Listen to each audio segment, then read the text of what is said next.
What's going on, everybody? Welcome back. This is episode number 32 of RizzoCast, and we are back with another edition of RizzoCast Takeover. I hate the name of that, but I'm too lazy to change it. Pretty much where you fill out a form. I'll put it in the link. I'll put it in the description of the podcast, wherever you're listening or watching. And you can sign up, pick a topic. We could talk about it, and it should be a lot of fun. So today we have a guest. Do you want to kind of introduce yourself? Sure. My name's Alex Sheesley. I'm sure I wouldn't say I'm large on Twitter. I just, tweet about baseball and other sports. If I move over to Twitter at SotoWins22, I write about stuff over on a blog, but it's not really fully up. I'll be tweeting more details about that in the future. So if you want to go check out some of my stuff, Twitter would be the best spot for now. Awesome. And you are a podcast. So you have been on podcasts before. So I've been on podcasts before, but I'm sort of a free agent right now. I'm trying to, either get something started myself or find a group of people to hop onto again. Yeah. So you're a seasoned veteran. Yeah, you could say. I'm excited to have this conversation with you. We're going to talk a little bit about everything. Let's start off here with the pandemic. And we saw it with Rudy Gobert and basketball. That was the first day. Like Tom Hanks tested positive that day too. Hollywood was involved in COVID. This was sometime in March. Yeah. And baseball just kind of, was pushed back to, I think it was like July 23rd or whatever. Mm-hmm.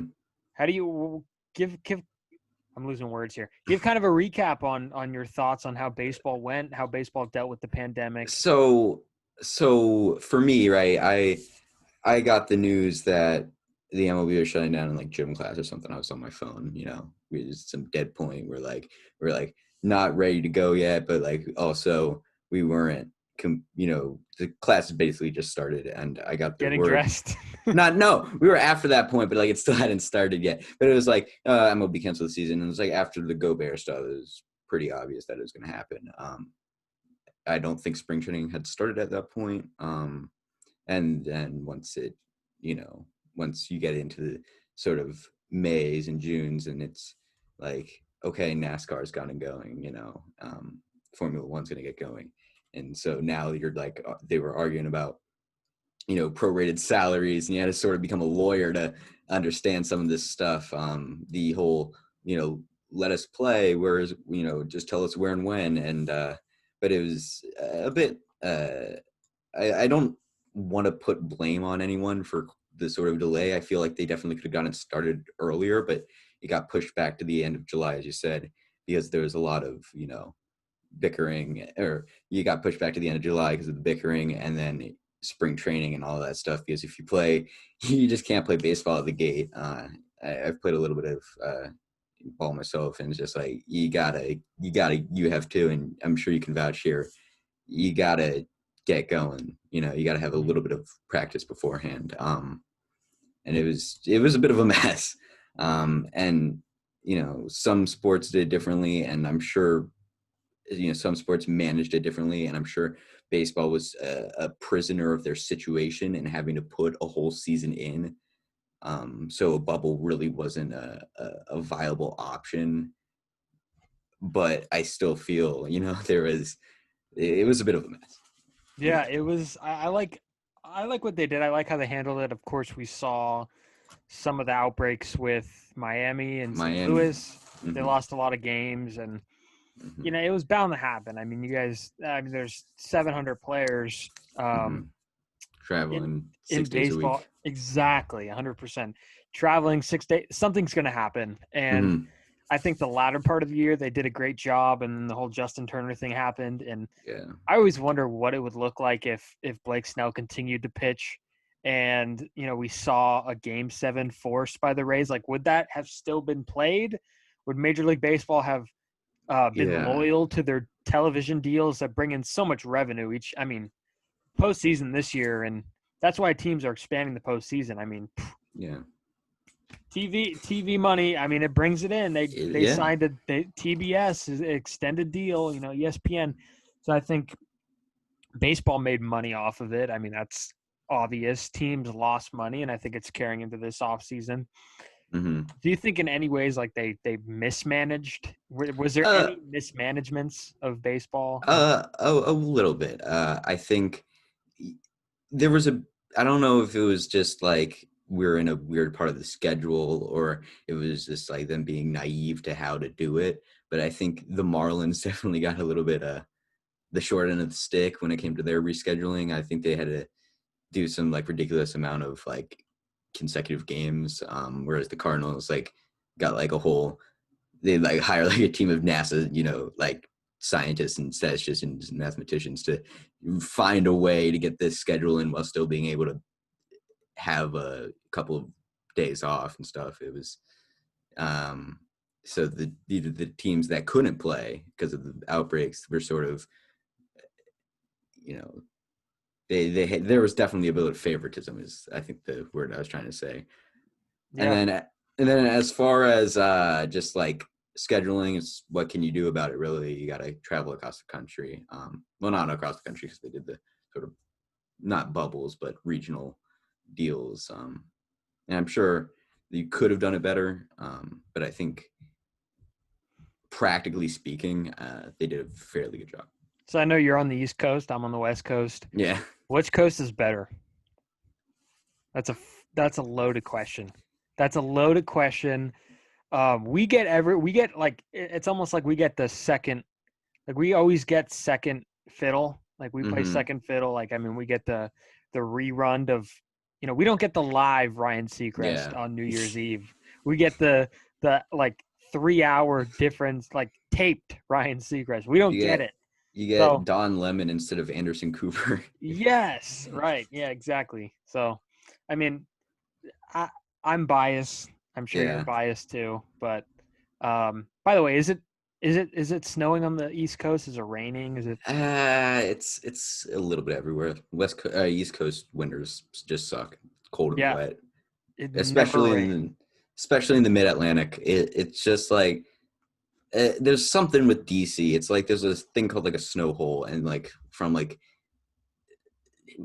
global war or not global warming, but climate from the emissions in the Beltway or something is causing like a hole from DC to Baltimore, and it's just like you're gonna be projected to get like a foot of snow, and it's just like rain, maybe an inch. I've seen everything in California this year. I've seen the hot days. I've seen a day where I woke up at 10 o'clock thinking it was still dark outside. Did you see the pictures of when the fires were happening? Wow. Yeah, those are and the sky was ridiculous. Orange. It was literally noon and it felt like 4 a.m. It was horrible. All day it felt like 4 a.m, and it was actually pretty cool, but it's like, wow. I mean, but like a bad type of cool, where it's like a bad type of cool. It's like, wow, this is like, there's people dying, but like we're getting side effects that are pretty cool. So this is not, I don't know what it was, but putting like side effects of smoking a pack of cigarettes a day. But yeah, this is what that would look like. So it was pretty intense. We just got rain. I mean, we just got rain this past week. I'm looking at the street. The street is still pretty wet, but hopefully we'll get. I mean, it's still winter, but hopefully we'll get spring soon. Anyways, speaking of spring, hopefully starting in spring is baseball yet again. Yeah. It looks like there's still no announcement to when spring training is going to start. I know that's been a topic of conversation the past few days. Do you think it's going to start on schedule? Do you think we're going to see kind of the same, maybe similar to last year? Hope not. I hope we don't start in July again. What are your thoughts there? I think we'll see it. There's something like by summertime we'll have 1 billion vaccines out. I know people that have already had the vaccine taken. And I'm sure a multi-billion-dollar conglomerate like the MLB could be able to buy vaccines. I know the NHL was considering doing it, but got backlash because it's so scarce right now. By the time spring rolls around and spring training, which is like mid to late February, if I recall correctly, I think we'll be able to get it started under at least some social distancing. COVID, I mean, Arizona and Florida is pretty lax in their COVID restrictions. And I don't think that they'll be stopping it. It's just a matter of, okay, does the MLB think it's good to go? And if they could get the season going now, I'm sure they won't err on the side of, or they'll err, but it's not going to be as strict as it was when it first started. Because you see things like the NHL and the NBA already starting, and we're in one of the worst stages of the pandemic yet. So I think we'll for see sure. Yeah, and I know I don't speak on behalf of everybody when I say this, but I want the vaccine. I would like if I was able to get it, I would be like first in line. But like Mike Trout could have the vaccine over me any day of the week. But of course, not everybody feels that way. But anyways, we saw. I think a thing that everybody's going to be looking for is some announcements that are going to come out in terms of rules. We saw rules last year that were just not like baffling, not traditional. And I know that, it's interesting. Let's start with the 3-batter minimum, because this is the one that was introduced pre-pandemic. And I cannot tell you, and I'm interested to get your thoughts. I cannot tell you how much I hate this rule. Like, it's horrible. I'm really interested to see what you have to say, knowing that you were a pitcher. How that sort of dynamic is. I'm not sure how strategic, how if it's that strategic for the you have the loogie and whatever. But in the MLB, we're like, it's a changing game right now. This the saber and all that stuff, and it was just gonna get more and more optimized. And I understand why they did it, but I think they are horribly wrong with it. Because it's just, the guy gets lit up, and it's just can't take him out. Yeah, exactly. Can't take him out. It's like, unless the guy gets hurt, you can't take him out. And it's, his nose is running. Can we? Yeah, they're gonna start like, oh, he stubbed his finger or whatever, he jammed it on the, catching it or whatever. Oh my God. Yeah. So when you're playing, like, the players don't care. I don't think I would want to pitch. I don't care if it's a left-handed batter or a right-handed batter up. Like, when you're on the mound, you're expected to get outs. But from a fan watching it in Major League Baseball, I saw it in the World Series. I saw it in the postseason. Kevin Cash and Dave Roberts were so confused managing their bullpen. Yeah. Guys were brought in, and I guess it would be interesting to see how many pitchers get brought in that can get both left-handed hitters and right-handed hitters out.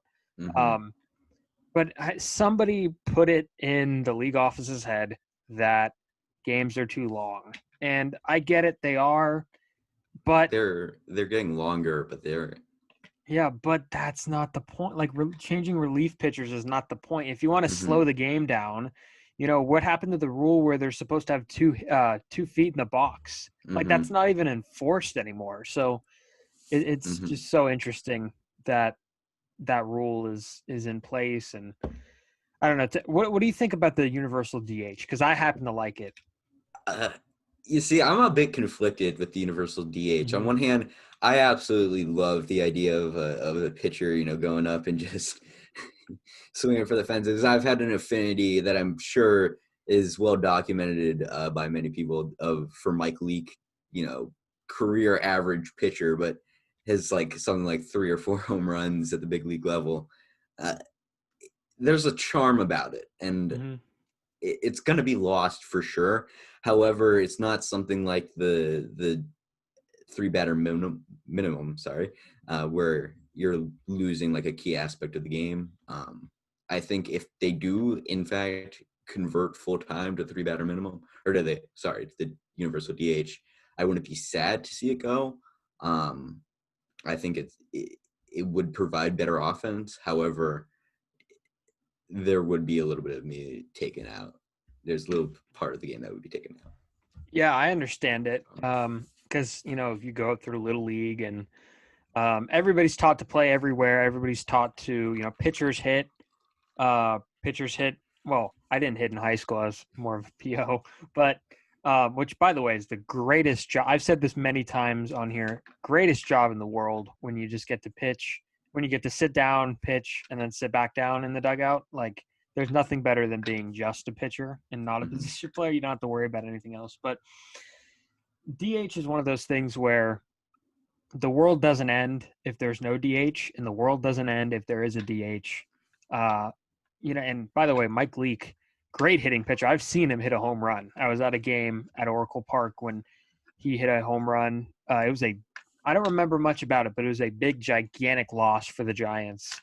I think it was a blowout or something. But my argument for the DH would be offense. Pitching is just so dominating nowadays, and I think it's always entertaining from a visual aspect to have offense in the game. And plus, you don't have to worry about the double switches.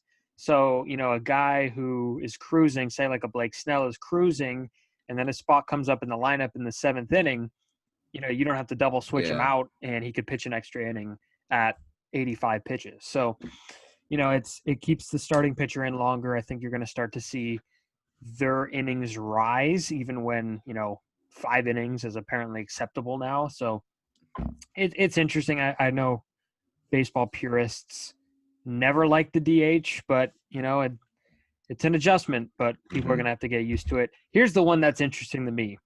Runners at second base to start extra innings. I don't like it.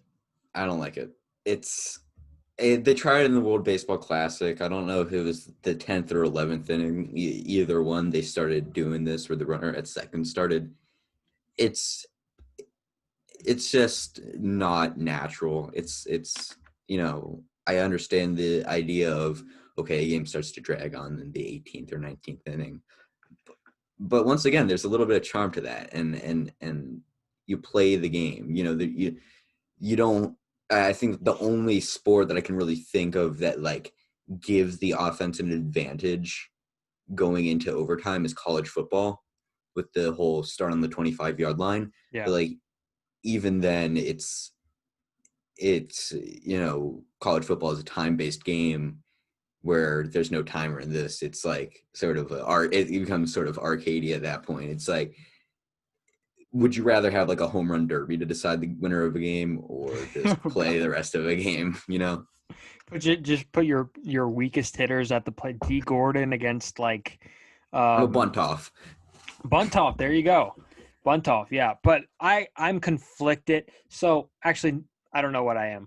I have many theories on this. So I came into it thinking that this is a good idea because I have played in games and tournaments where runner at second base start extra innings, and it's exciting. It's a common back and forth. Like they score a run.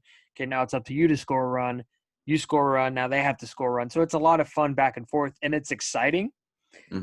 But it should not. If it is going to happen, it should happen like not right away. Yeah. So it should happen like 12th inning, 13th inning, because I also don't like watching. Well, I like watching position players pitch, but I don't like draining the bullpen. I don't like the thought of, first game of the series, everybody's gassed by the end of it, and it ruins your pitching staff for weeks. I don't like that thought. But I did see the home team get a major disadvantage based on how this rule was implemented. Postseason, no. Just not in the postseason. We're nowhere near the postseason. It might be a thing for the regular season, but I mean, I still don't know. I like it in the fact that it's entertaining, but I don't like it in the fact that it's just not baseball, as you mentioned. Yeah. This is not really a rule, but the shift is something that is always going to be a year until something is done about it. It's going to be a yearly discussion. And Ryan Howard's career, I always point to Ryan Howard because Ryan Howard was at the top of his game right before he tore his Achilles in Philadelphia in 2011. And the shift, when he came back, the shift single-handedly ended his career. Yeah. I saw so many ground balls to the right side. Second base has become a position that like anybody could play. Like we saw Travis Shaw play second base, Mike Moustakas playing second base. because like no range is needed now. Like there's always a guy next to you. So what do you think about the shift? I'm fine with the shift. It's an interesting debate, I think, because like on one hand you talk about the Ryan Howards and careers basically being ended by the shift, but it's a dog eat dog world in baseball. You got to adapt, you got to change, and I'm sure there's things, and you got to like change your entire swing to start to pull or go the other way with the ball, but it's fundamentally hit the ball where they're not. Mm-hmm. And you got to learn how to hit the ball where they're not. And I think Greg Bird is a great example of this. He gets absolutely stacked in fields to the right side, and he just bunts it every time. Basically every time is the anti-shift. And I point to a guy like him to why the shift doesn't always work and isn't like a OP sort of tactic in the game. So I'm fine with it personally. Limitation on it maybe, but I don't see a need to ban it outright. Yeah, I guess that's a good, it's been happening for a while. I mean, people shifted on Ted Williams, people shifted on Willie McCovey. I mean, it's been part of the game, but now we're seeing just kind of absolute skyrocketing of it. Yeah, and the mentality now is just, hit through the shift, which is a little puzzling.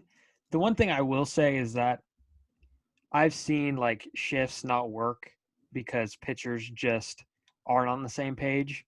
So like, for example, I think I watched who was I watching? Dinelson Lamont was pitching, and the Padres had Tatis on the right side, or no, Tatis was still at short. They had somebody up, the third baseman on the left. Machado might have been on the right side. Third base was completely left open, and Dinelson Lamont was throwing changeups low and away, like pitching away from the shift. Like, what are you supposed to do with that pitch if it's hit? It's going to go through that. So why are we? It was so puzzling to me that happened, and so I think if it's going to be effective, I mean, everyone's got to be in sync. Yeah, but I agree with the fact that there's too many guys that just don't like to adjust, and they think hitting the shift or hitting through the shift is more important than going the other way. But it's an interesting concept for sure. All right, so minor league baseball is the biggest conversation that I've had recently on this channel. I've talked to a few people about it. I'll be covering it a little bit more with a guest coming on that Matt Pere is actually going to come on pretty soon, and he's been very instrumental in getting minor league baseball not just a living wage, which is something that Major League Baseball has never helped with. They've never helped minor league baseball, and now we've seen that they're just escaping their problem of not helping, and they're just going to eliminate some teams. They're just going to ditch them, They're just going to avoid the process. So they're going to avoid the problem, excuse me. But I'm 50-50 on this. At first, I was like, this is stupid. Like, these teams are important for people to get involved in baseball. This is important for local city economies. Like, people have fun at these stadiums. And plus, people aren't even some people aren't close to a Major League Baseball field. And this is all they have. So that's one side of me. And then the other side says, well, not everybody makes it to the big leagues anyways. Exactly. Let's kind of cut out the people that are used as depth, and I don't know. What do you think about it? So when I was growing up, I haven't always lived in DC. I lived in, or around DC rather.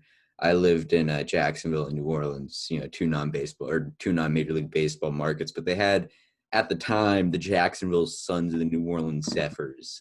One became the Jumbo Shrimp or something, and the other became the Baby Cakes and then dissolved entirely. But I mean, I personally never attended any Zephyrs games. It was sort of a weird time in my life.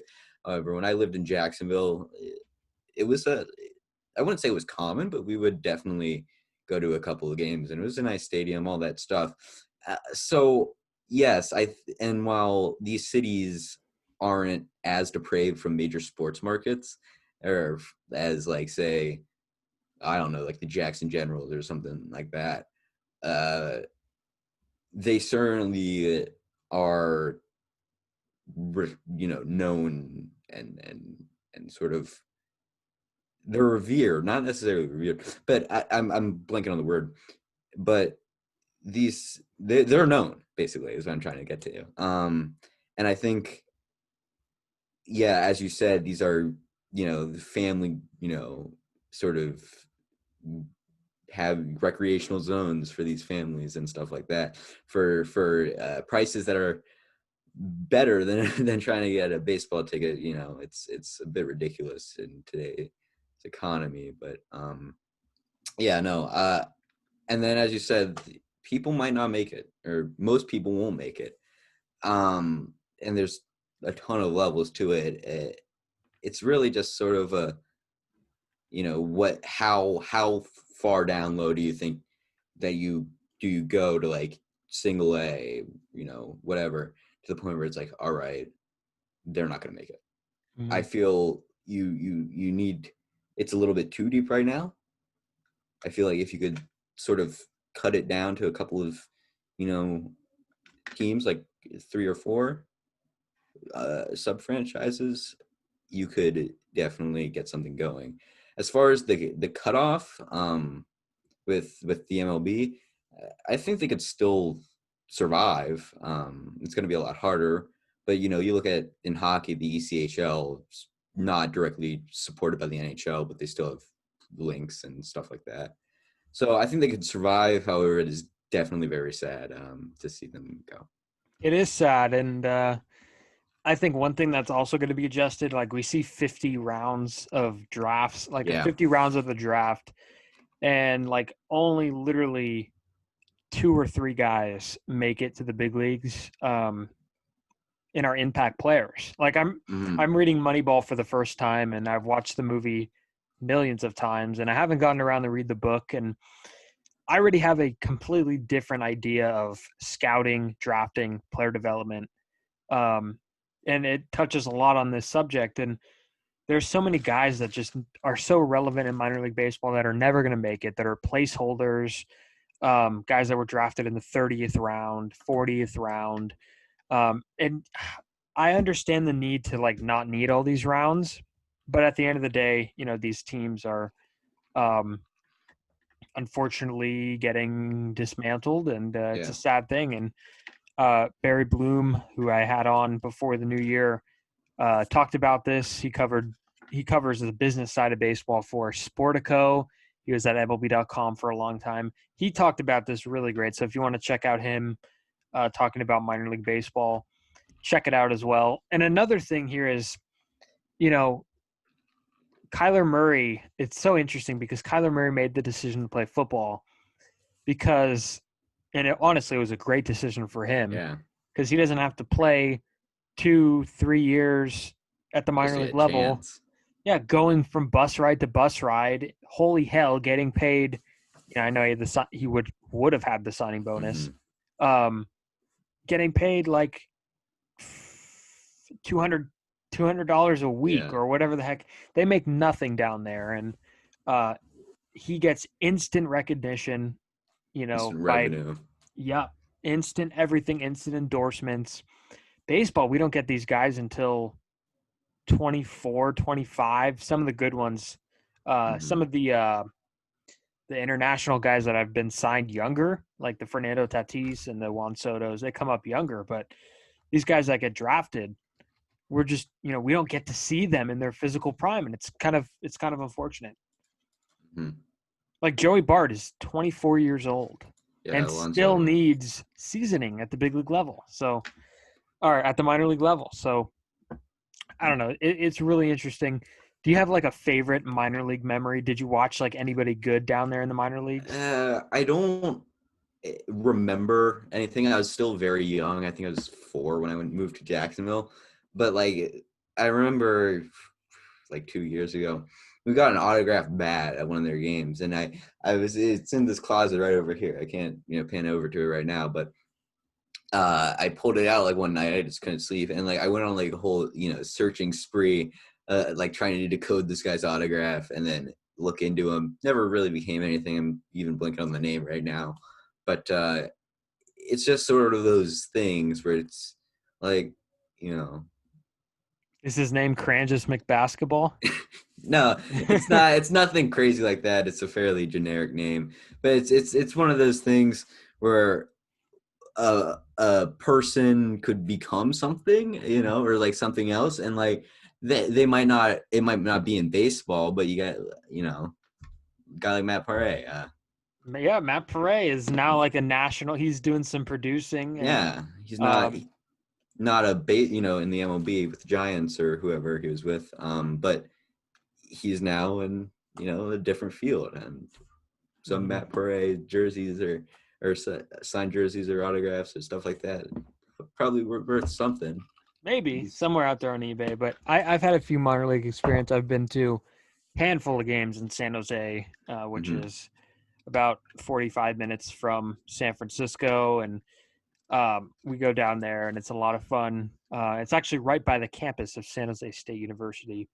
And I first went there and I saw the 2013 team. I'm trying to think of the players. Mac Williamson was on the team. Anybody notable? I'm trying to think, but there's Hunter Strickland, I think, was there. There's a few other good players. Kelby Tomlinson, which is a name from the past, was there. But went a few years later, saw a couple of other prospects, Elliot Ramos, Melvin Adon. So a few. It's cool to see the stars of tomorrow. I've been to Sacramento to see their AAA team for the Giants, formerly the A's. They have a storied past. So, and I've also randomly been to the stadium in Omaha, the Omaha Storm Chasers. I went to the 2015. Hold on, I actually got it hanging up right here. The 2015 AAA All-Star Game. Who was there? Who was an All-Star? Adam Duvall was representing the Giants, but I can't remember who else was there. But I think Matt Davidson won the home run derby, and Matt Davidson is no longer in baseball. But it's cool to go to those places. I'm looking at it now, and I think the roster I should be looking at is the 2010 Suns, and there were a few names, Andrew Miller, and some bozo named Giancarlo Stanton, no one's heard of. Yeah, who's that? Who is he? But is that the slap hitter, the singles hitter, Giancarlo Stanton? Who's always healthy. Always has. I don't think he's missed a game. He's challenging Gehrig or Ripken now for the record. He's challenging Gehrig. No, and then another just side note. So I moved to New Orleans from Jacksonville, and apparently Jacksonville is the AA for the Marlins. And New Orleans was the AAA for the Marlins. So it's just, I don't know. You got sent down. I got sent up. No, I got sent up. You got sent up. I got sent up. Never amounted to anything though, because I moved back to DC. But yeah. So when are you moving to Miami to complete the journey? In its current state? No, I don't know. Before we sign off, I mentioned this the other day to you. I was watching MLB Network. I was watching Hot Stove, and Joel Sherman was on there, who Joel Sherman, by the way, has me blocked for no reason, never interacted with him, and I'm blocked by Joel. So, Joel, if you're listening to this, unblock me. I'll vouch. But he said that Juan Soto's on track. Granted, it's 2 seasons, even with a half of year, with 2020 is on track to be one of the greatest hitters to ever play Major League Baseball. And I was like, what? That can't be right. So I looked it up, and he is. He's on – like Frank Robinson is a comparable offensive right now. Yeah, offensive hitter on Baseball Reference. Frank Robinson. Mike Trout's on there. Yeah, these are all-time – Mickey Mantle. I mean – Griffey, Aaron. That's crazy. Like Cepeda, Eddie Matthews. These guys are Hall of Fame. Hank Aaron. I mean – how good – I mean, you get a front row seat to watch this guy play. 22 years old, newly 22 years old. What's it like watching Juan Soto every day? ridiculous. I have a bobblehead up there of him. It's once again, you can't see it. It's over there somewhere. Yeah, Soto's just great. I mean, what he's doing on a day-to-day basis in baseball, again, some of the best pitchers ever now. Guys throwing 100 with sinking and cutting action. It's just ridiculous. He had that. I think he had the double off of. He was the one that hit the double off of. I'm blanking on Hader in the wild card game. The double that ended racism on Twitter or whatever. And yeah, it's just what he's doing right now. I'm not sure if not sure if this pace will continue. I hope it does, obviously, as a Nationals fan. But what he's doing is absolutely ridiculous. And one of the reasons that I think he didn't get as much recognition for it this year was because of that time that he missed due to COVID. If you remember in the early part of the season, I think he missed it on a false positive. He had the weird conflict with the tests. Yeah, and missed like the first week or so, and in a shortened season, that's a sixth of the season just gone like that, or a 10th of the season gone like that. I think if he didn't miss that time, he could have potentially gone MVP finalist or winner, because he hold on, I gotta pull up his reference here, but he had like in the MVP. Yeah, 5th in the MVP. But like in terms of seasonal stats, he had something like a 212 OPS plus. Yeah, 212. Ridiculous slugging numbers. Led the MLB in slugging, batting average, boomer stat. I know. OPS, all that stuff. Intentionally walked 12 times. Led the league there. That's like, I know intentionally walking people isn't necessarily like a great stat, but it shows fear, but you grew up watching Barry Bonds and the Giants. Intentionally walking someone is just, it's sometimes it's a sign of respect. I think Soto now, he's wisening up now. Obviously the Soto shuffle and stuff like that, he's not doing it as much, but he still has fun playing the game. I think he's starting to get that respect, and I think next year, if he can keep these numbers up, he has a great shot at winning MVP. Yeah, he's going to be a great player for a long time. And I know batting average is a boomer stat. It is. But like 351 is just too noticeable to ignore. So I think that's pretty awesome. There's black ink, just like five numbers of black ink across the board. So just an outstanding talent. Juan Soto, we are rooting for you for sure. Also, I have some breaking news here to break on the pod. Of course, this is going to be released a few days later, but according to Kyle Glazer, who's a national writer for Baseball America, breaking spring training for players at AA and below will not begin until MLB and AAA players have departed from camps. So as such, the 2021 minor league season at AA and below will have a delayed start. So it looks like only AAA is going to be the only thing that matters here. AAA is going to be normal, but AA and below will have a delayed start. So that's crazy. That's just now, hot off the press or whatever? Just now off the press. Actually, no, this was, what am I talking? 30 minutes ago. But our guy Alex Pavlovich just retweeted it, and who you guys could look forward to next episode. Absolute. I have the notifications on. Yeah. Do you have any? How many MLB notifications do you have on your phone? You see, the thing is, I rarely use my phone in terms of like actively searching out news. I'm all on the computer nowadays. I had Twitter notifications on for a couple of people, like 2 or 3 writers, especially around deadline time. But like usually I just have like 10 pinned tabs on Twitter where it's like, your John Heymans, your Joel Shermans, your Passan, stuff like that, in terms of your news. And then you're obviously searching around for stuff.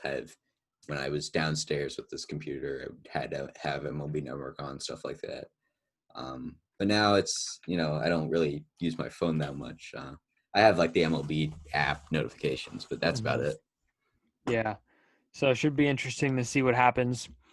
This was a lot of fun. Alex, I appreciate you joining me today. It was a ton of fun. You'll definitely be on again for sure.